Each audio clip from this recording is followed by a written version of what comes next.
رفتم تا برای آخرین بار او را ببینم و وداع کنم.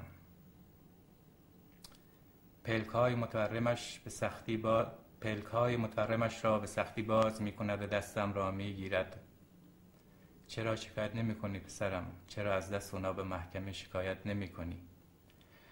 هوش حواسش به جا نیست. هذیان می گوید مرگ خواهرم او را از پا در آورده است. تمام شده. مشت استخوان و نگاهی سرگشته و بیم زده. از او فقط ترسی که در مردمک چشمهایش رسوب کرده، فقط اضطراب و دلواپسی باقی مانده است. بارون میاد ننه؟ سر مزار خالد رفتی؟ هوا چقدر تاریکه، باد افتاده. بریم پسرکمو از چاه در بیاریم. مچ پا شکسته. ها برم تویی؟ چرا به محکمه شکایت نمی کنی؟ پیشانیش را می بوسم، شانه‌هایش را می گیرم و او را به نرمی روی تشکچه می خوابانم و از جا بر می خیزم. همه دور تا دور اتاق ایستادند و خاموش نگاهم می کنند. دخترکم به سویم پر می کشد. چشمهای همسرم در اشک می درخشد.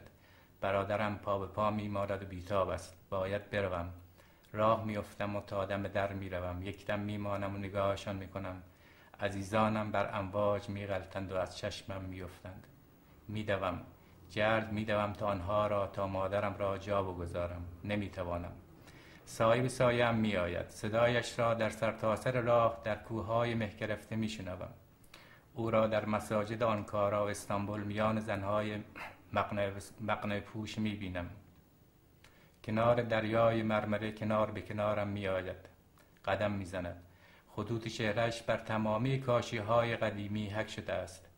پهنای آسمان در تصرف اوست. بر ابرهای سفید می لغزد و تا دم پنجره هواپیما می آید. شبها که دلم از تنهایی ورم می کند برایم 4 بیتی می خواند. روزها در راهروهای پیچاپیچ مترو در پیاده‌روهای چرک بیگار او را می بینم که از مردهای معبون از فاحشه‌ها سراغ بره گمشده‌اش را می گیرد.